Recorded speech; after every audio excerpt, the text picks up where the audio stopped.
بسم اللہ الرحمن الرحیم۔ آج اپنے چینل پہ ایک الگ موضوع کے ساتھ ایک مقالہ پیش کر رہا ہوں جو آج کے دور کے حساب سے ہے۔ میری دوستوں سے گزارش ہوگی کہ اس کو تھوڑا سا بورنگ ٹائپ کا ہے، لیکن اس کو اگر تھوڑا سا سنیں صبر کے ساتھ تو انشاءاللہ بہت سی باتیں سمجھ میں آئیں گی۔ اس کا ٹاپک ہے کہ مذہب کے بغیر انسانیت۔ ترجمان القرآن مئی 2022 میں یہ مقالہ پروفیسر عبدالحمید صدیقی صاحب نے لکھا ہے۔ وہ لکھتے ہیں کہ دنیا پرستوں کی طرف سے یوں تو ہر زمانے میں مذہب کے خلاف ایک جذبہ نفرت موجود رہا ہے، مگر دور جدید میں لبرلزم، کیپٹلزم، سیکولرزم اور سوشلزم کے فروغ کے ساتھ اس جذبے میں غیر معمولی شدت پیدا ہوئی ہے۔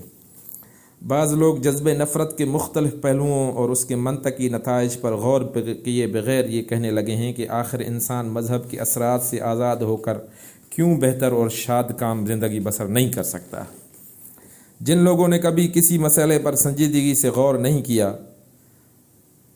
وہ تو خیر اس راہ پر گامزن رہیں گے اور اس وقت تک اپنے دل میں مذہب کے خلاف نفرت کے جذبات پالتے رہیں گے جب تک لادینیت اور مادہ پرستی اپنی ساری ہولناکیوں کے ساتھ دنیا پر مسلط ہو کر انسانی زندگی کو پوری طرح جہنم نہ بنا دے۔ لیکن وہ حضرات جو وقتی نعروں سے فوراً اثر قبول کرنے کے عادی نہیں ہیں اور آنے والے حالات اور واقعات پر غور و فکر کرنے کے خوگر ہیں، انہیں یہ ضرور سوچنا چاہیے کہ کیا مذہب کے بغیر انسانیت زندہ رہ بھی سکتی ہے، اور اگر مذہب دنیا سے رخصت ہو جائے تو پھر انسانیت ناگزیر طور پر کس خوفناک انجام سے دوچار ہوگی۔ اس مسئلے پر بحث سے پیشتر چند باتوں کی وضاحت ضروری ہے۔ پہلی، ہمیں مذہب کی بگڑی ہوئی صورتوں سے کوئی سروکار نہیں۔ اگر بعض چالاک اور عیار لوگوں نے دنیاوی مفادات کی خاطر مذاہب کا حلیہ بگاڑا ہے تو یہ ان کی عیاریاں ہیں، مذہب کو اس سلسلے میں کس طرح بھی مورد الزام نہیں ٹھہرایا جا سکتا۔ دوسرا، دنیا کے مذاہب نے اپنی اپنی جگہ فکر و عمل کا جو نظام دیا ہے، یہاں ہم اس کی تفصیلات میں نہیں جانا چاہتے۔ ہم نفس مذہب کی ناگزیر ضرورت اور اس کی غیر معمولی افادیت سے بحث کرنا ہے۔ اگر دنیا سے مذہبی افکار اور احساسات بالکل ختم ہو جائیں تو پھر انسان کی انفرادی اور اجتماعی زندگی کا کیا نقشہ اور انداز ہوگا، اور کیا اس نقشے اور انداز کو متمدن اور تہذیب یافتہ زندگی کہا جا سکے گا؟ مادیت اور دھن اور دولت کے پرستاروں نے مذہب کو بے وزن اور بیکار ثابت کرنے کے لیے جس انداز سے اس کی ارتقاء کی داستان مرتب کی ہے وہ بڑی غلط ہے۔ ان کا چونکہ سارا زور اس بات پر ہے کہ اصل چیز مادہ ہے، اور خدا بھی چونکہ مادے کی اس خارجی دنیا کا انسان کے ذہن میں عکس ہے، اس لیے خدا کے بارے میں انسانی تصورات خارجی حالات کی تبدیلی سے بدلتے رہتے ہیں۔ آغاز میں جب انسان کے علم اور مشاہدے کا دائرہ محدود تھا تو وہ لاتعداد مظاہر قدرت کو خدا مان کر ان کی پرستش کیا کرتا تھا۔ اس کے بعد جب اس کے علم کا دائرہ وسیع ہوا اور اس کے اندر مظاہر کائنات کو سمجھنے کی صلاحیت پیدا ہوئی تو خداؤں کی تعداد گھٹتی چلی گئی، پھر ایک خدا کا تصور باقی رہا، اور اب اس خیالی پیکر سے بھی انسان کو نجات ملنی چاہیے کیونکہ یہ بھی محض واہمہ ہی ہے۔ خدا کے بارے میں اس من گھڑت فلسفے کا حقیقت سے کوئی دور کا بھی تعلق نہیں۔ خدا کا وجود خارجی حالات کا عکس نہیں، بلکہ وہ ایک ایسی زندہ اور ناقابل انکار حقیقت ہے جسے تسلیم کیے بغیر اس کائنات میں انسانی زندگی بے معنی ہو کر رہ جاتی ہے۔ انسان کی فطرت اور اس کے قلب اور دماغ میں خدا کے وجود کا احساس اس وقت ودیت کر دیا گیا تھا جس وقت وہ ابو البشر کی تخلیق کی گئی تھی۔ اس کی وجہ یہ ہے کہ اس ذات کے شعور اور احساس کی بنا پر ہی اس کے اندر اخلاقی احساس پیدا ہوتا ہے جو اس دوسرے جانداروں سے ممیز اور ممتاز کرتا ہے۔ توحید کا تصور ارتقائی منازل طے کرتے ہوئے انسان کے قلب اور دماغ میں پیدا نہیں ہوا، بلکہ اول روز ہی سے موجود ہے۔ یہی تصور صحیح اور برحق ہے، اور اسی تصور سے انسان کے اندر اخلاقی شعور جنم لیتا ہے۔ لہذا یہ بات کہ انسان نے مدت دراز کے بعد توحید کے تصور کو اپنایا بالکل غلط مفروضہ ہے۔ قدیم قبائل میں تصور توحید۔ عہد حاضر میں علم بشریات کے ماہرین نے بعض قدیم قبائل کی افکار اور اعمال کا جائزہ لیا ہے، اور اس جائزے کے لیے ایسے قبائل کو منتخب کیا گیا ہے جو آج کی متمدن دنیا سے بالکل الگ تھلگ ہیں، جن کا انداز زیست پتھر اور لوہے کے ادوار سے ملتا جلتا ہے، لیکن وہ ہر مظاہر قدرت کی پرستش کے بجائے خالص توحید کے قائل اور ایک خدا کے پرستار ہیں۔ اس سلسلے میں یوں تو بہت سے محققین نے اپنی تحقیقات پیش کی ہیں، مگر 1931 میں ولیم سکیمڈٹ اور ایش جے روز، دو جرمن اہل قلم کے تصریحات قابل غور ہیں۔ انہوں نے افریقہ اور آسٹریلیا کے متعدد قدیم قبائل کے حالات کا بڑی گہری نظر سے جائزہ لیا اور پھر اپنی تحقیقات کو ایک کتاب the organ and growth of religion facts and theories, مذہب کا آغاز اور اس کا نشو و نما کی صورت میں مدون کیا ہے۔ انہوں نے صاف طور پر یہ کہا ہے کہ قدیم تمدن میں سب سے اعلیٰ اور عرفہ ذات خدا واحد کی ہے، جو مذہب کی ایک خدا کو تسلیم کرتا ہے، وہ توحیدی مذہب کہلاتا ہے۔ اس موقف پر بہت سے مصنفین نے اعتراضات کیے ہیں۔ ان کے جواب میں میں یہ کہتا ہوں کہ بہت سے قبائل ایسے ہیں جن کے ہاں ایک عرفہ اور اعلیٰ ذات پر ایمان ان کے توحیدی مزاج کی واضح علامات ہیں۔ یہ حقیقت بہت سے پگمی قبائل، قدیم بشمین، کرنائے، کیولن اور جنوب مشرق کے یون قبیلے کے متعلق وثوق کے ساتھ کہیں جا سکتی ہیں۔ Page number 262۔ ان نیم متمدن قبائل کے ہاں جنہیں علم کی ہوا تک بھی نہیں لگی، توحید کا تصور اس حقیقت پر شاہد ہے جسے قرآن مجید نے پیش کیا ہے کہ انسان کی فطرت کو صحیح مذہب پر بنایا گیا اور پھر اول روز ہی سے اس کے لیے ہدایت الہی کا سامان کیا گیا، لہذا وہ ابتدائے آفرین ہی سے خدا، وحی، حشر، نشر اور رسالت کے بارے میں صحیح قسم کے احساسات رکھتا ہے۔ اگر وہ اس فطری حالت سے الگ ہو کر کوئی دوسری روش اختیار کرتا ہے تو یہ گمراہی کی راہ ہے جسے اس نے خود اختیار کیا ہے۔ مذہب کے مطالعے سے اصل صورتحال یہ سامنے آتی ہے کہ قادر مطلق نے جب انسان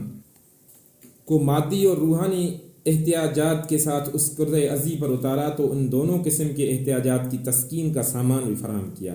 جس طرح اس نے انسان کی بھوک، پیاس اور صنفی خواہش کو پورا کرنے کے لیے خوراک، پانی اور اس کے لیے جوڑے کا انتظام کیا، بالکل اسی طرح انسان کی روحانی اور اخلاقی تمنا اور آرزوؤں کی تکمیل کے لیے اسے ایک واضح نظام ہدایت بھی عطا فرمایا تاکہ اس کی روح تشنع نہ رہے۔ مثال کے طور پر ہر انسان میں جبلی طور پر یہ آرزو ہوتی ہے کہ وہ یہ جانے کہ اس کے عالم محسوسات سے ماورا کیا ہے۔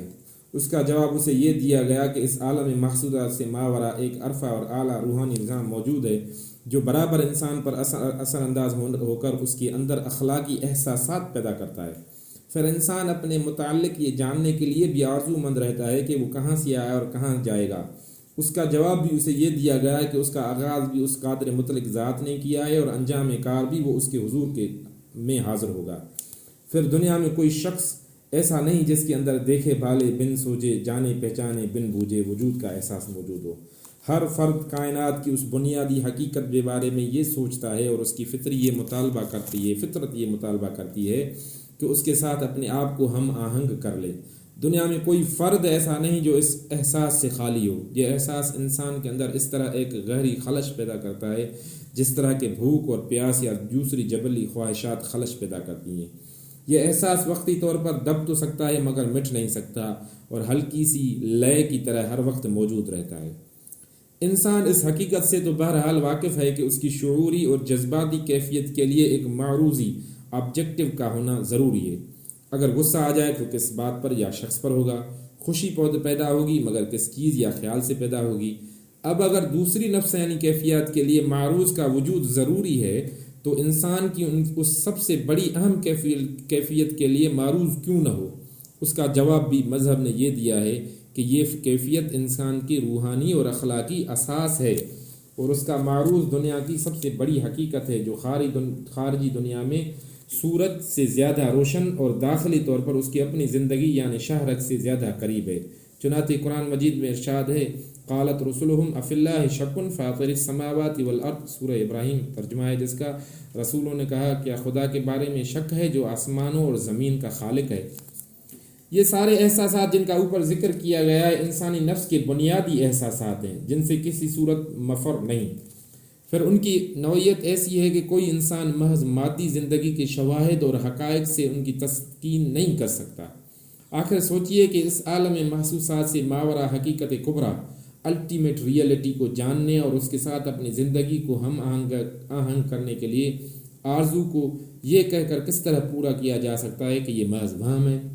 یہ سارے احساسات تو کسی گہری روحانی اور وجدانی کیفیت کے ترجمان ہیں جس کی تسکین روحانی وسیلے ہی سے ممکن ہے۔ اگر ہم ان کی نفی کر دیں تو یہ احساسات تو مٹ تو نہیں سکتے، یہ اپنی تسکین کے لیے کوئی اور راستہ اختیار کر لیں گے۔ ہم یہاں اس راستے کی نشاندہی کرتے ہیں اور اس پر گامزن قافلہ انسانیت کے مصائب اور دشواریوں کا نقشہ پیش کرتے ہیں۔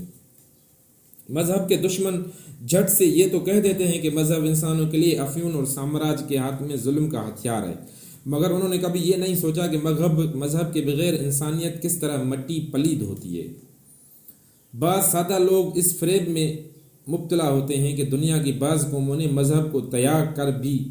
ایک اجتماعی زندگی کی بنیاد رکھی ہو، اور یہ اس بات کی شہادت ہے کہ مذہب کے بغیر بھی زندگی بسر کی جا سکتی ہے۔ یہ صورتحال کا بالکل سطحی مطالعہ ہے۔ مذہب سے انسان چونکہ ہزاروں سالوں سے مانوس چلا آ رہا ہے، اس لیے اس کے لاشعور میں بھی ابھی تک اخلاقی احساسات موجود ہیں، اور ان کی وجہ سے وہ ابھی تک بعض ایسی بنیادی انسانی صفات سے یکسر محروم نہیں ہوا جن کے ناپید ہونے سے اس کی زندگی پوری طرح درندگی کا نمونہ بن جائے۔ انسان کا حشر اس وقت دیکھنے کے قابل ہوگا جب وہ ان اخلاقی احساسات سے یکسر تہی دامن ہو جائے گا۔ دوسرا یہ کہ ابھی تک یہ قومیں دور تعمیر سے گزر رہی ہیں، اس لیے ان کے سامنے لادینیت کے منطقی نتائج ابھر کر سامنے نہیں آئے۔ پھر دوسری قوموں کے خلاف ان کے دل میں جو بے پناہ جذبہ نفرت اور حقارت پیدا کر دیا گیا ہے، اس سے بھی ان کے اندر ایک مصنوعی قوت عمل پیدا ہوئی ہے جس نے ان کے اخلاقی شعور کو وقتی طور پر اس حد تک مفلوج کر دیا ہے کہ ان کے اندر احساس زیاں باقی نہیں رہا۔ مگر انسانوں کے اخلاقی شعور، یا دوسرے لفظوں میں ان کی انسانیت کو دیر تک اس حالت میں نہیں رکھا جا سکتا۔ وہ ترقی کے اس طلسم کو ٹوٹتے ہی بیدار ہوگی، اور اس وقت تک اسے یہ احساس ہوگا کہ اسے ان احساسات سے محروم کر کے اس کے ساتھ شرمناک کھیل کھیلا گیا ہے۔ اس بنا پر مذہب دشمن قوتوں کے موجودہ صورتحال کو لادینیت کے حق میں وجہ جواز نہیں ٹھہرایا جا سکتا، کیونکہ اس صورتحال کے نتائج ابھی کھل کر سامنے نہیں آئے۔ مذہب کے بغیر انسانیت کا حلیہ کس طرح بگڑے گا، موجودہ حالات کے پیش نظر اس کا ایک ہلکا سا ادراک کیا جا سکتا ہے۔ انکار خدا کی حقیقت۔ اس سلسلے میں ہم سب سے پہلے انکار خدا ہی کو لے لیتے ہیں۔ خدا کی ہستی کا شعور اور ادراک، جیسا کہ ہم پہلے گزارش کر چکے ہیں، انسانی فطرت کا بنیادی تقاضا ہے۔ انسان اس احساس سے ایک لمحے کے لیے بھی دست کش نہیں ہو سکتا۔ اگر وہ اس احساس کی تسکین کے لیے صحیح راہ نہیں پاتا تو وہ نہ صرف انسانیت کی سب سے شیریں عنصر سے محروم رہتا ہے بلکہ بڑی غلط راہوں پر چل نکلتا ہے۔ چنانچہ دیکھیے کہ جن قوموں نے خدا کا انکار کیا، انہوں نے قومیت، نسل پرستی یا ریاست جیسے جھوٹے خداؤں کی پرستش کی، اور اپنے جذبہ روحانی کی تسکین کے لیے ان کے ساتھ اس طرح کا والہانہ جذبہ عقیدت استوار کیا جس طرح کہ ایک خدا پرست انسان اپنے سچے خالق اور مالک کے ساتھ کرتا ہے۔ ایک فلسفی نے کس قدر صحیح کہا ہے کہ خدا کے ساتھ روحانی تعلق انسان کی ایک بنیادی ضرورت ہے۔ وہ اگر اس تعلق کے لیے خدا کو نہیں پہچانتا تو پھر شیطان کے ساتھ رشتہ عبودیت استوار کرنے پر اپنے آپ کو مجبور قرار پاتا ہے۔ قوم، وطن یا مملکت کی پرستش کے لیے یہ ضروری ہے کہ اس کی ایک معبود کے سامنے دوسرے معبودوں کا انکار کیا جائے۔ اس احساس کے تحت جارحانہ قوم پرستی کا نظریہ پیدا ہوا، جس کی روح سے دنیا کی ہر قوم دوسری قوموں کو صفحہ ہستی سے مٹانے پر تل گئی۔ پھر اپنے گھر کے اندر قوم کو سارے افراد نے اسے خدا سمجھ کر اس کی ہر جائز اور ناجائز مطالبے کو پورا کرنے کی کوشش کی اور اس کو زندگی کا کمال خیال کیا۔ ظاہر بات ہے کہ قومی مطالبے قوم اور وطن کے سربراہوں کی زبان ہی سے ظاہر ہوتے ہیں، اس لیے ان سربراہوں کو معاشرے میں اسی بلند مقام پر فائز کر دیا گیا جس مقام پر مذہب میں خدا کے پیغمبر علیہم الصلاۃ والسلام فائز کیے جاتے ہیں۔ دوسرے لفظوں میں یوں کہا جا سکتا ہے کہ انسان اپنی روحانی احساسات کی تسکین کے لیے جو مادی مذہب اختیار کرنے پر مجبور ہوا ہے، اور اس میں خدا کی جگہ قوم کی پرستش اور رسول کے غیر مشروط اور خوش دلانہ اطاعت کی جگہ ارباب اختیار کی بے چوں چراں اطاعت موجود ہے۔ مگر سوال یہ ہے کہ کیا اس انداز فکر اور طرز عمل سے انسان کو روح کو تسکین حاصل ہو سکتی ہے؟ قوم اور وطن دونوں الوہیت کے اس لطیف اور شیریں عنصر سے عاری ہیں جو انسان حق تعالیٰ کی بلند اور بالا اور عرفہ ذات میں پاتا ہے۔ انسان فطری طور پر عالم محسوسات سے ماورا کسی اعلیٰ اور عرفہ ذات سے رشتہ عبودیت استوار کرنے کا آرزو مند ہوتا ہے، اور جب اسے کسی پیکر محسوس کی پرستش پر آمادہ کیا جائے تو وہ لازمی طور پر اپنی زندگی میں ایک خوفناک خلا محسوس کرتا ہے۔ پھر اس کے قلب اور دماغ کو یہ دیکھ کر بھی شدید اذیت ہوتی ہے کہ جن لوگوں کو وہ اس جھوٹے خداؤں کے ترجمان اور اس کے احکام کے شارح قرار دے کر ان کی غیر مشروط اطاعت کے لیے اپنے آپ کو تیار کر رہا ہے، وہ بھی اپنے اندر کوئی ایسی روحانی اور اخلاقی کشش نہیں رکھتے جس سے انسان کی روح تسکین حاصل کرے اور اسے یہ محسوس ہو کہ ان مقدس ہستیوں کی پیروی سے وہ اپنے آپ کو ایک روحانی نظام اخلاق سے ہم آہنگ کر رہا ہے۔ جارحانہ قوم پرستی کے ان رہنماؤں کی اطاعت سے انسانوں کی روحیں مجروح ہوتی ہیں، کیونکہ انہیں ہر قدم پر یہ احساس ہوتا ہے کہ اور جبر و استبداد، مکر اور فریب، خود غرضی اور دنیا پرستی کی راہ پر گامزن ہیں، اور ان کی زندگی لطیف احساسات سے یکسر تہیے دامن ہوتی جا رہی ہے۔ اس کے علاوہ قوم یا مملکت کی خدائی کا نقش دلوں پر مستقل طور پر قائم رکھنے کے لیے اور عوام کو ارباب اختیار کا پرستار بنانے کے لیے یہ بھی ضروری ہے کہ ان کی حمد و ثنا میں زمین اور آسمان کے کلابے ملائے جائیں، انہیں ایسی غیر معمولی اور مافوق البشر صفات کا مظہر قرار دیا جائے جن کی بنا پر ان کے اندر الوہیت کی شان پیدا ہو۔ اس احمقانہ اور خطرناک رجحان نے پوری دنیا کی اخلاقی حالت کو جس طرح متاثر کیا ہے وہ سب کے سامنے ہے، اور اس سے جو مزید فتنے پیدا ہونے کا امکان ہے ان کا تصور بھی کچھ مشکل نہیں۔ مذہب سے محرومی کے نتائج کیا ہیں؟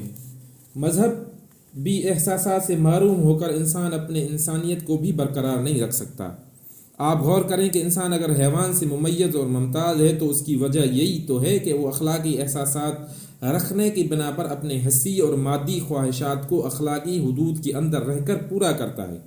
اور ان احساسات کی وجہ ہی سے وہ مادی سود و زیاں سے بلند تر ہو کر اچھے اور پاکیزہ مقاصد کے حصول کی خاطر بڑے سی بڑی قربانی دینے کے لیے تیار ہو جاتا ہے۔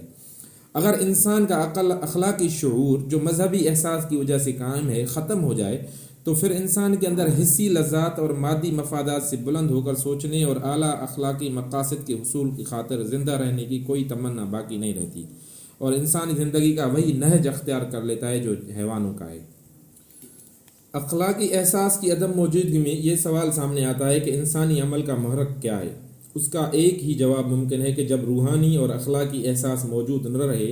تو پھر حسی لذت کی تسکین، مادی منفعت کی چاٹ اور نفع کی امید ہی کو عمل کا سب سے بڑا محرک قرار دیا جا سکتا ہے۔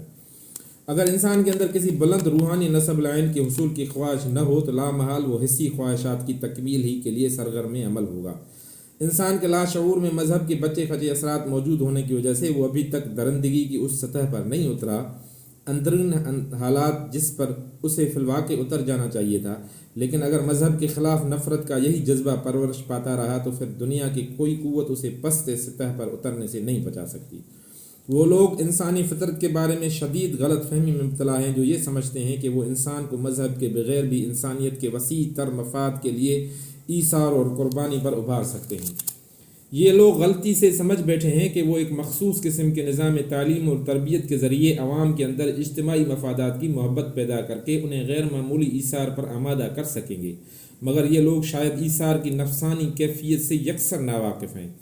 اگر کوئی انسان اپنے ذاتی مفادات کو وسیع تر مفادات کی خاطر قربان کرتا ہے تو وہ یہ عظیم قربانی بھی روحانی احساس کے تحت کرتا ہے، ورنہ حسی لذات اور مادی خواہشات تو انسان کے اندر خود غرضی اور نفس پرستی کے جذبات پیدا کرتی ہے۔ انسان کے اندر اجتماعی زندگی تشکیل کے لیے ایثار، بنی نوع انسان سے بے لوث محبت، دوسروں کے دکھ درد میں ان سے تعاون، مصیبت کے وقت ان کی معاونت اور دستگیری، کمزوروں اور بے بسوں پر رحم، یہ سب روحانی احساسات کے مختلف مظاہر ہیں۔ اگر یہ احساسات مٹ جائیں تو پھر انسان خود غرضی اور شقاوت قلبی کا پیکر بن جاتا ہے اور اپنے طرز عمل میں درندوں سے بھی زیادہ خونخوار ہو جاتا ہے۔ اس صورت میں کیا کسی تہذیب کا نام و نشان باقی رہ سکتا ہے؟ اگر اخلاقی حس ناپید ہے تو پھر انسان کو آخر اس بات کی کیا ضرورت ہے کہ وہ اپنی خواہشات کو قربان کر کے دوسروں کو آرام اور سکون فراہم کرنے کا التزام کرے، اور کمزوروں اور بے بسوں کو دنیا سے مٹا کر اپنے وسائل میں وسعت پیدا کرنے کے بجائے ان سے تعاون کرے اور انہیں زندگی کے زندہ رکھ کر ان کے وسائل میں انہیں شریک ٹھہرائے۔ سوچئے کہ آخر وہ کون سا جذبہ ہے جس کے تحت نوجوان اپنے بوڑھے والدین کا ہنسی خوشی بوجھ اٹھاتے ہیں، حالانکہ ان سے نفع کی کوئی امید باقی نہیں رہتی۔ مادی نقطہ نظر سے تو یہ لوگ خاندان اور معاشرے پر بار ہوتے ہیں، اور ان کا سب سے اچھا مصرف یہی ہے کہ ان کے نحیف اور بیکار وجود سے دنیا کو پاک کیا جائے۔ ایک نہیں، بہت سے ایسے قواعد اور ضوابط جن کی پابندی لادینی عناصر معاشرے بھی کرتے ہیں، ان کے تہ میں دراصل مذہب کے پیدا کردہ اخلاقی احساسات ہی کار فرما ہوتے ہیں۔ ماں، بہن، بیٹی سے نکاح کی جو سخت ناپسندیدگی سے نگاہ سے دیکھا جاتا ہے تو اس کی وجہ بھی مذہبی احساس ہی ہے، ورنہ خالص مادی نقطہ نظر سے تو اس میں کوئی قباحت نظر نہیں آتی۔ ان رشتوں میں ایک خاص نوعیت کی جو تقدیس پائی جاتی ہے وہ صرف مذہب کی رہین منت ہے۔ انسان خواہ زبان سے مذہب کا مخالف اور دشمن ہو، مگر وہ اس کے لاشعور میں بہن اور بیوی کے درمیان یا بیوی اور ماں کے درمیان جو ایک واضح امتیاز ہوتا ہے وہ مذہب کا پیدا کردہ ہے۔